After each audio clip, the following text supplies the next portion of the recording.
Hi everyone, and welcome to another fantastic edition of Parade's Concierge Desk.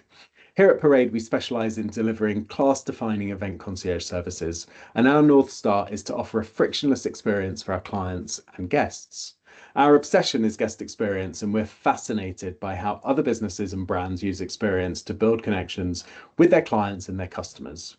So Concierge Desk is our opportunity for us to speak to others that feel about experience the same way we do and to share some thoughts with our network. Throughout this series, we've been having conversations with people who specialize in guest experience, visitor experience, customer experience, any type of experience. And we're asking them to give us insights about how and why they use it and why it's important. And today I'm absolutely thrilled and delighted to be joined by Bert Broughton. Bert is the head of new business and finance and a partner at Camp Kerala. At Camp Kerala, Bert's focus is on driving the team to new heights and delivering electrifying, life-altering events and experiences. He is passionate about redefining what is possible in festivals, sports, high-end gatherings, and immersive experiences, and is constantly thinking beyond conventional boundaries and reimagining the box entirely. Bert's ambition is to create environments that reflect a pure, present way of living, rooted in minimalism, nature, and human connection. He aims to bring together change makers and thought leaders in safe, luxurious spaces, fostering meaningful conversations that have the potential to inspire real change in the world.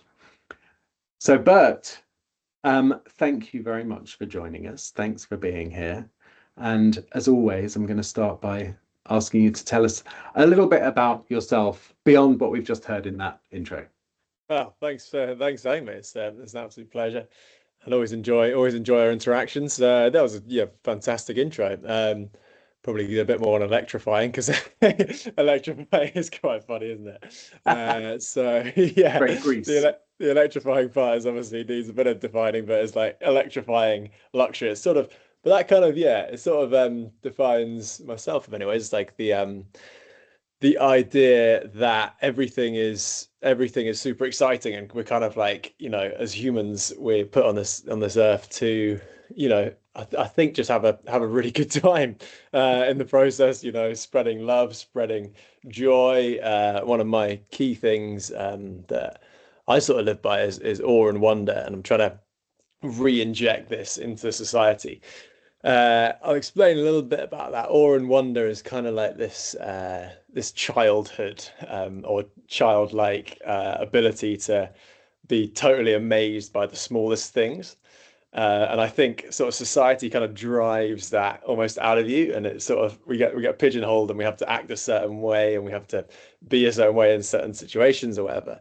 But what I'm trying to do is reinvent that idea that we can be totally human and totally ourselves. And connectivity and all this sort of stuff, not connectivity through the phone, but connectivity through others in platforms, utilizing nature, all these sort of things are very much at the forefront of what I'm trying to do as a person in my everyday life. So, I'm a great believer in there's a good quote from Ricky Gervais: happiness is spread through others. And it's kind of that idea that, if you're having a bad day, then you can lift, smiling at a stranger in the street, or having a conversation with someone that can't serve you in any way, and just trying to make them laugh internally makes you laugh, and therefore, the science of the serotonin swell and all this sort of stuff makes you feel better. So yeah, that's kind of where I'm at, and what I'm trying to do in life. And yeah, my eventual goal, which I'll get onto, is kind of creating gatherings through exceptional luxury, utilizing nature, and sort of, I don't know, there's a move towards minimalism in luxury. So it's like almost less is more, and you almost challenge the client to go out of their comfort zone and learn something. And that's what I meant by life altering, life changing experiences. Amazing. Listen, I said, for the sake of those who weren't there just before we pressed record, I said that we might slightly go off topic, and I'm already going there because I find what you just said really fascinating, and I completely agree with you. I'm very much of the opinion that I'm going to misquote it, but that Ricky Gervais quote, "Happiness comes through others," is having that conversation with someone, giving someone a smile, spreading a little bit of joy brings you back so much more joy. So as a as an experiencer, as someone who is experiencing, I guess, guest experience, visitor experience, customer experience, whatever it is in your day-to-day life, does that understanding of what it takes to spread a bit of joy and that understanding of what you're willing to give to a slightly random relationship um, have an implication on how you receive a kind of an experience and what your expectations are? And I'm basically asking, are you quite difficult to please? Uh, it's a great question. I suppose, yeah, the first part of your question is the idea that you can sort of uh you know, through sort of personality and persona, you can really adjust how I suppose experience is delivered. So that's kind of one of the key things is the key policy that we have. We're literally a family business, and the heart of family is so key. And additional to that, it's all about employing personalities and people who are, inclined to see the glass as half full or whatever. So yeah, there's many ways to sort of skin that cat. But I suppose, yeah, and answer your second question, am I difficult to please? I don't know. I kind of like I always I sort of I love sort of hospitality. I love going to places and experiencing new things. And I do sort of see things that can be improved, but I don't necessarily see it as like a bad thing often. I kind of just see it as a way that we can take that forward and use certain areas of other people's businesses to improve ours. Yeah, quite right. There we are. Glass half full. Yeah. So there we are. So we've just kind of glanced on one of your policies in the business, but tell us a little bit more about Camp Kerala, and I'm sure everyone's very familiar with the brand, but tell us a little bit about kind of the business, and you said it's a family business. So where's that come from, and where are you now? Beautiful. Okay, yeah. So I could sort of talk for about an hour on this, but I'll try and keep it brief. So basically, yeah, the business was founded by my mum in 2005. So we had our 20th anniversary last summer. And my mum was she was a criminal barrister in London. And she was one of the first sort of female pioneers. She used to go into like sort of male only bars and demand drinks. And, she was quite like, she was an outgoing lady. She was put into cells with these You mean like, barrister bars, like you yeah, mean bars that barristers frequented, not just kind of generally male-only bars demanding drinks. yeah, exactly. No, it's like yeah, exactly.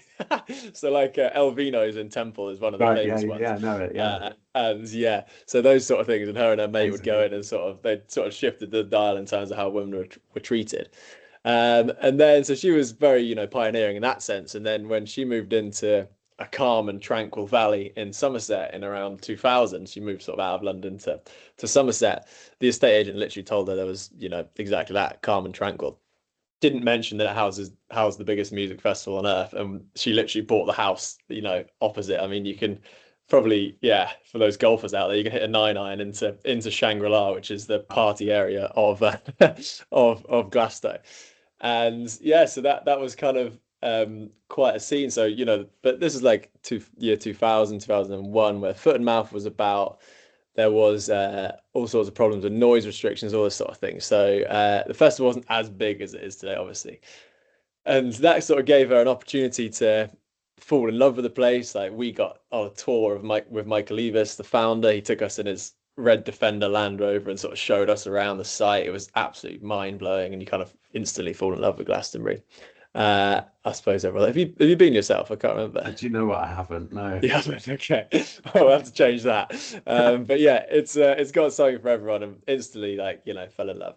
And she had this idea of luxury camping, which was then subsequently called glamping.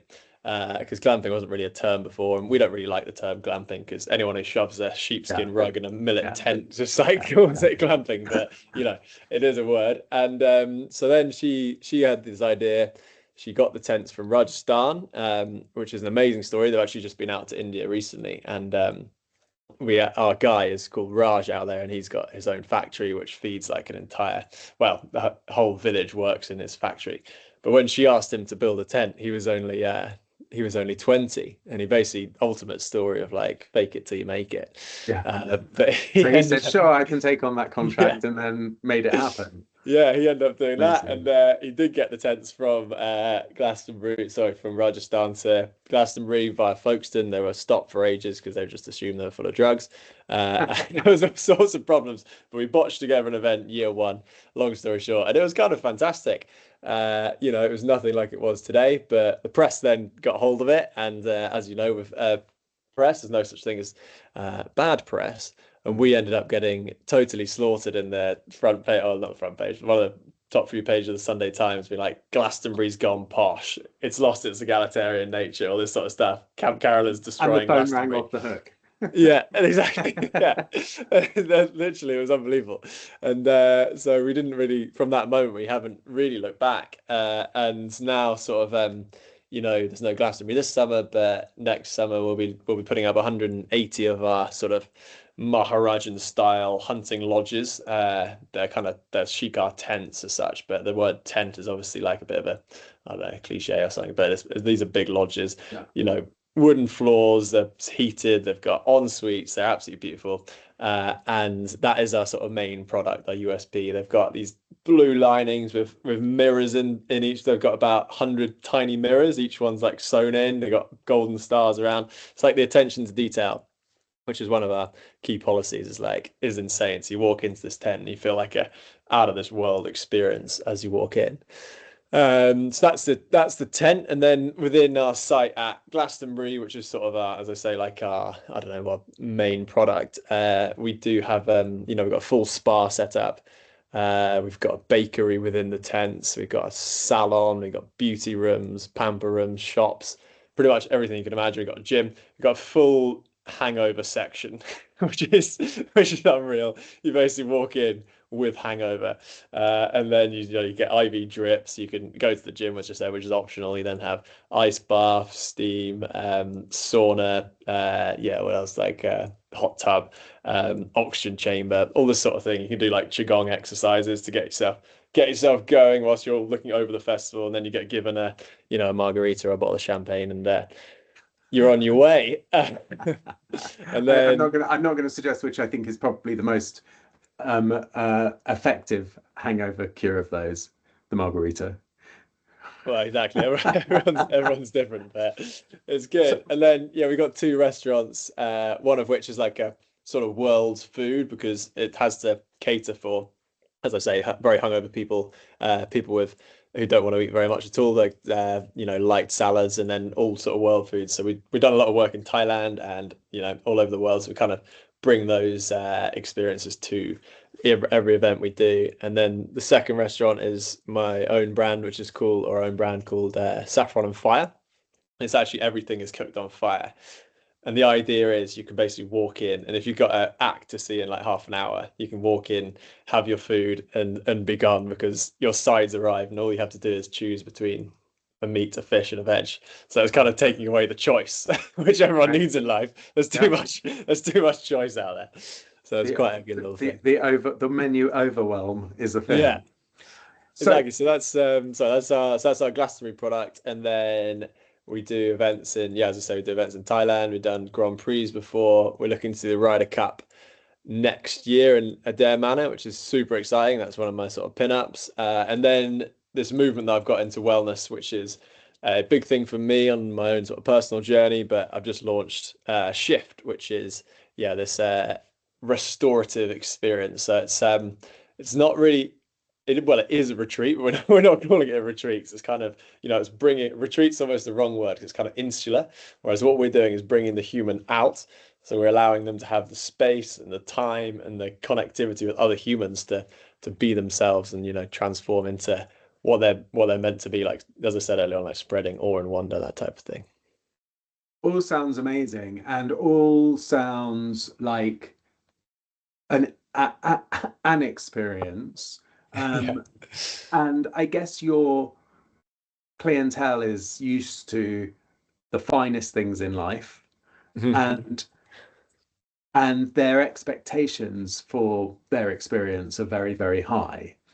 How would you define guest experience for your business? And by that, I mean, what is it that you focus on that you think, yeah, this is what we need to get right so that people will come back? Um, well, it's a great question. It's a beautiful question. And for someone in my perspective, I literally love talking about this sort of thing because it is everything. Without guest experience, you've kind of got, you're just another company running a hotel. So I call it it's like the Camp Carola bubble effect. So when you're as soon as you're in through the gate or you're at the helipad or you're within the Camp Carola confines, you're kind of within this bubble. So as I mentioned just now, you kind of take the choice element out of it. So all you have to do is be be yourself and have as much fun as possible. But obviously very easy to say, very difficult to do. But it's literally it's almost the attention to detail every single customer journey touch point that you curate, way in advance. So you basically do dry runs of what potentially could happen and where people could end up. And you try and cover every single angle of what someone could want at any given time of the day or night.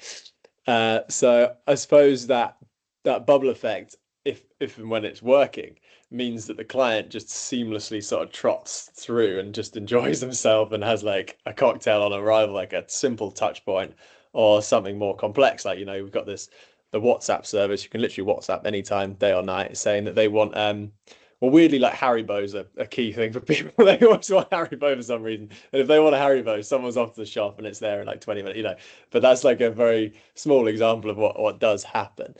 So yeah, the that's like a key thing really, and then it's kind of like the personality and the as I mentioned earlier on, like the fun element. So this is where we always employ people who are willing to have a laugh and make the customer feel instantly at ease in their presence.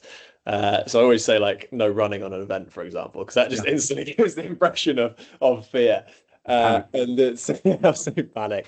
But ultimately, if you're willing to have a laugh with the guest and on the face of it, everything seems totally serene and joyful.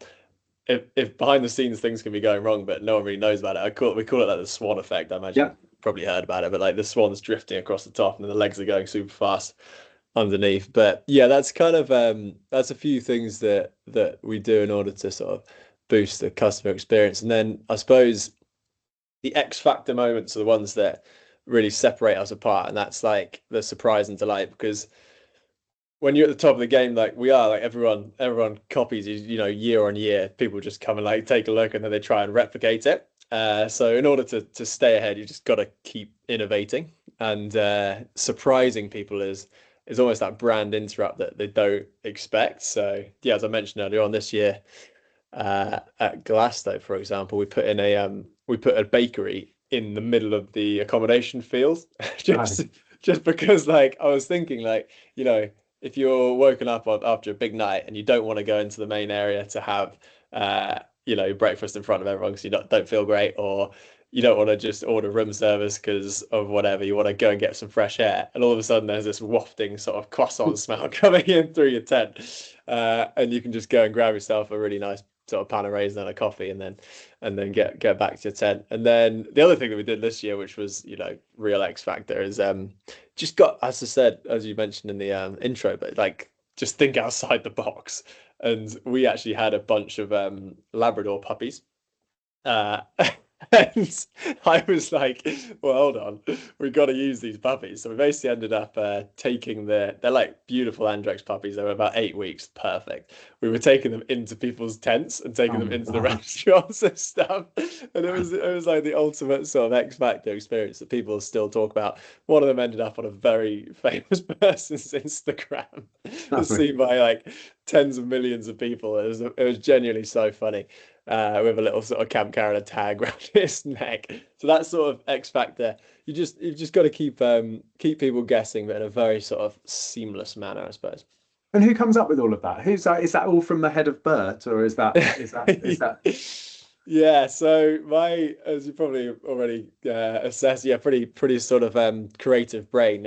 But yeah, we actually have we have no agenda meetings every other week. So the team at Camp Carroll is super creative, as well as being like, they've got very functional elements to Camp Carroll and super creative side. And we have these no agenda meetings, and they're exceptional. Everyone sits down and literally just goes bah.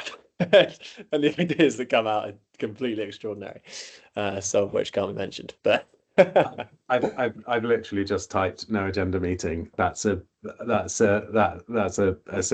great idea. And one of my yeah. reasons for asking where all of these ideas come from is kind of linked to what was going to be my next question is so you say, oh, you only hire people who are willing to have a laugh, and but Yeah. but there's also, there's a degree of technical service that needs to be right, Mhm. because it's great if someone's having a laugh with customers, but then there's another table next door that's been waiting 20 minutes because the guy's Yeah. having too much of a laugh. So how do you find people, or rather, how do you train your teams to deliver to the personality of Camp Kerala, but to the service standards of what your clients expect, which I presume are five-star hotel service standards? Yeah, again, beautiful question. It's a I suppose it's a labor of you know, cumulative effect of over the years. So we basically have a core contingency of, well, we have full-time staff, but then at every event we go to around the world, we have key people in key areas, and they sort of manage each area. So they'll whichever restaurant we have, there'll be manager, there'll be head of, if it's security, the same guy runs the security, and they are in charge of their team. So it's kind of like we obviously implement the knowledge onto these Yeah. guys. We then trust them to deliver the sort of Camp Carolo experience as well. And then for recruitment, we've just basically we actually recruit year round. So we've got a team that's sort of looking for Glasto, doing Glasto 27 already. I think largely full already, but like, and then whenever we go to restaurants in London or Bath or Somerset, anywhere, and we see someone who's doing a good job, we literally ask for their number. It's like, are you available in for Glastonbury week? Like, would you like to come and get this area? So it's like it's kind of on the move. You hire people from where you see them, because you're literally seeing them in action. It's the best way. Seeing It's the them. best I used interview to have possible. a I used to have a love your work card. I used to work for a catering company, and Yeah. I had these love your work cards printed to give to like to staff members, that when we were out and about, to say, Oh, nice. Paulus, you're great. Yeah. And you're right, that's the best way to find the right people. Yeah. Yeah. Yeah. Um, Definitely. That's so good. I so like that. I might take that on myself. no We're learning problem, no here. problem. We're Exactly, learning. exactly. So so the experience, it sounds incredible. The we just last week we were out in Montana doing an event for a client, and actually we wrote an article afterwards which was talking about how um, time has always been one of the definitions of luxury. One of the many definitions of luxury has been time for a long time. But we also realized that actually space is one of those things. And the next question is around how, in the 20 years that Camp Carroll has been running, how the kind of definition of a luxury experience has changed, and how that experience has changed, particularly since the pandemic. And obviously, you are selling time and space in everything that you do. Um, a good time and space, but Yeah. but time to oneself, time to enjoy, time to indulge, and space in whatever form that takes. Um, yeah, so I guess, sorry, that was a statement rather than a question. My question is, have you seen that things have changed since the pandemic? Have you seen that interactions between changed? Have you found that the expectation of your customers have changed?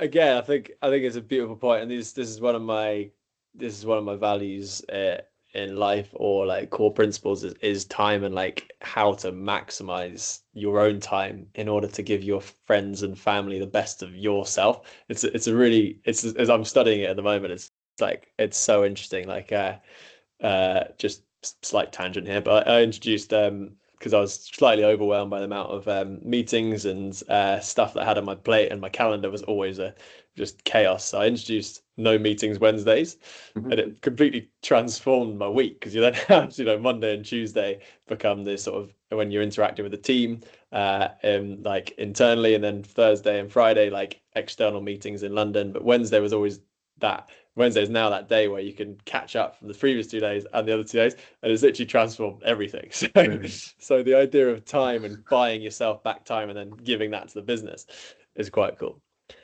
But then, Take a yeah, note of this that one as well, actually. yeah, it's good. I was actually on the weekend. I was actually telling this to someone, one of our clients at the event we did, and she was like, "Oh, do you remember we met for lunch in November?" And I was like, "Yeah."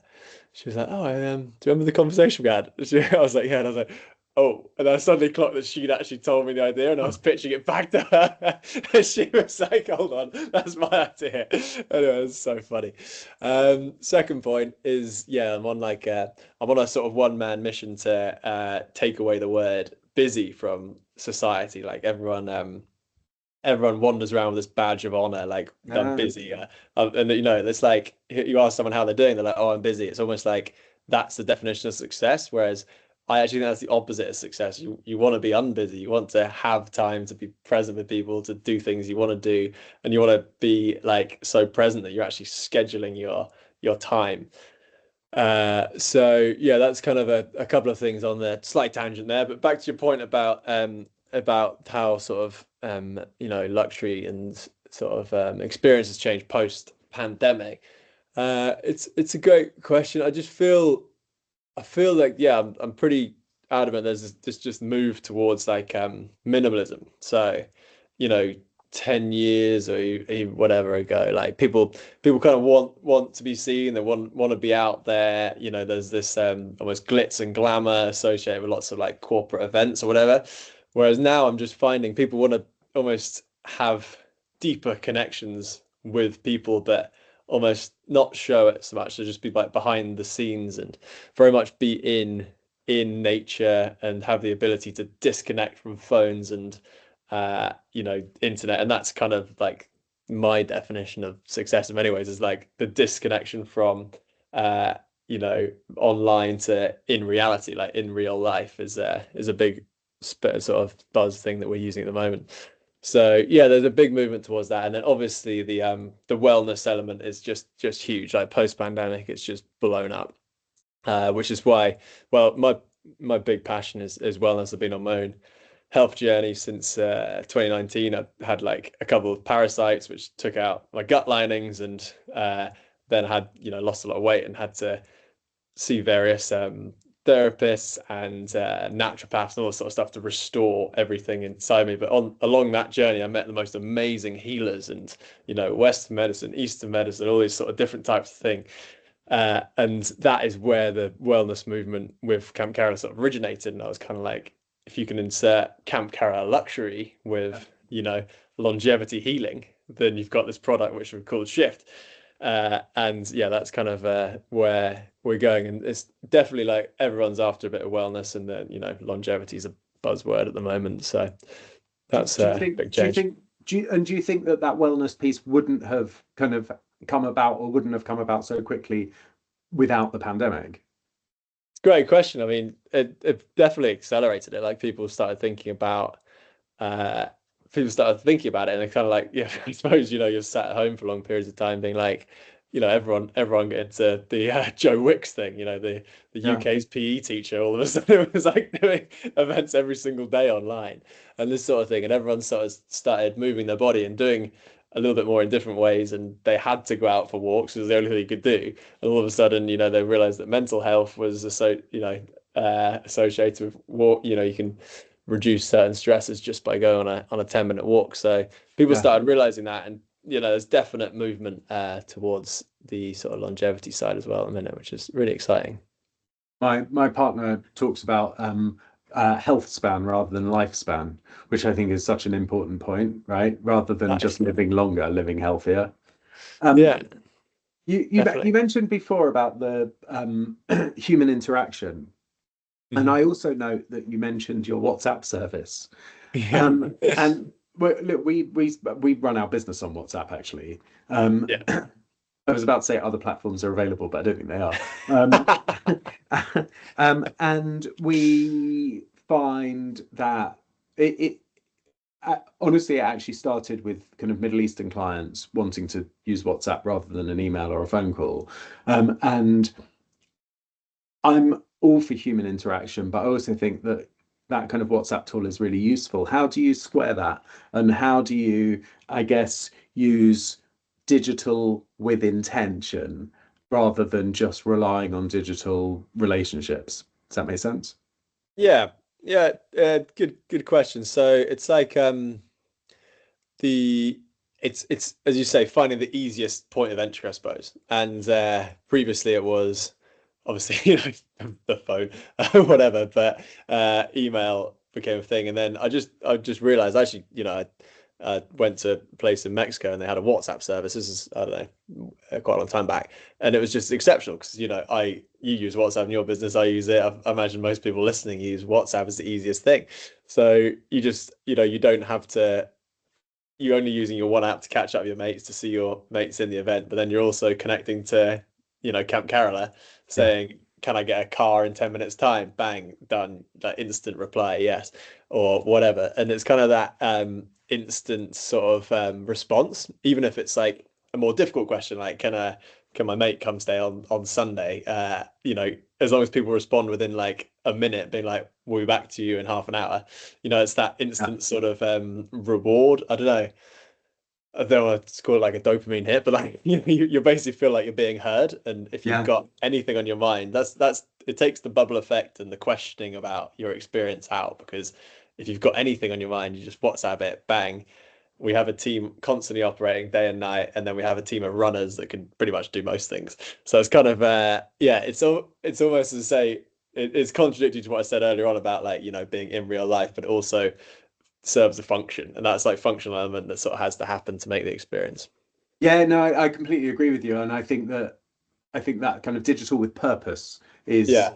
is a great tool because what you just said is really key, making people feel that they've been heard. Mm. And if you can make them feel that they've been heard more quickly than them pushing a bell in their room and waiting 3 minutes for someone to get there, Yeah, then yeah. happy days. And Hmm. with digital in mind and with one eye on the clock, the last kind of thing that I just want to ask is around that uh, topic that no one can avoid at the moment of AI. Yeah, Um, and yeah, I just want to get your take on how you feel that AI is or will impact your world. And by that, I mean that kind of IRL experience. yeah. And yeah, what impact it may have on your business, positive or negative. Yeah, another great question, and I think there's probably multiple answers, but yeah, I mean, you know, I always think that AI is like super useful for back of house stuff, so day-to-day office business, all that sort of stuff, like creating CADs, creating a bespoke deck for a client if they want something in the Outer Hebrides with 50 tents and a whole load of hammocks. You basically just AI and you got an image, and it's kind of like visual. It's good for the pre-event. On event, I'm not sure how it's going to affect the on event stuff. I'm almost like, yeah, as I say, like quite I'm always going back in time with our like hospitality, and everything is kind of utilizing, as I say, nature and the old school sort of I don't know, handshake or whatever you want to call it. But yeah, so I suppose in planning phase, excellent, but in actual execution phase, I know there'll be like more inventions to come. So I don't want to don't want to be that guy that's like AI is not going to work for hospitality, because it will, and there'll be loads of things coming out. But at the moment, it's kind of, yeah, we're almost going backwards and using less on-site tech and more like personality, I suppose. But yeah, we'll see. I'm doing an AI course at the moment, so I'll let you know how I get on with that one. Yeah, it's really Yeah. fascinating. And I think the flip side of that is also looking at how AI will allow the people that you're bringing into your world to engage with it more by hopefully helping them to have less to do, Yeah. streamline their work, their processes, Well, exactly. Like you do swing things sort of differently. HubSpot into the equation, like obviously that's an AI tool that we use and that type of thing. So AI is definitely big. And as you say, like trying to minimize the touch points that people have to use. And if they have their AI bots, which I'm also following quite closely, that can organize an event or organize to get you to the event, you know, there's always that hope and that it will make their life easier. Yeah. But yeah, in the meantime, we're sort of, I mean, we are quite we do things definitely different. Like we still have pretty much every client that comes to an event has a phone call with one of our team. Because we also there's that definite human element. That's what I mean by it's old school, but it's Yeah. also touching base with who they are, and we kind of want to vet them as well. We've had a few people that have been a bit on the edge in the past, to put it lightly. But we want to vet the people that come into Camp Carolus so that our other guests are guaranteed to have a good experience. So I suppose there's that human element of it again. But Well, yeah, and I think that's right. And I think that for that human element, that power of experience, that ability to give people something that AI just can't, Mhm. that a digital relationship can't give them, that Yeah, kind of human reassurance. Yeah, yeah, I hope is something that continues. definitely. Um, but thank you so much. It's been, as always, amazing to chat to you. I look forward very much to future conversations. But for now, thanks so much for joining this concierge desk. It's been a pleasure. Appreciate it. Thank you. Thank you for having me.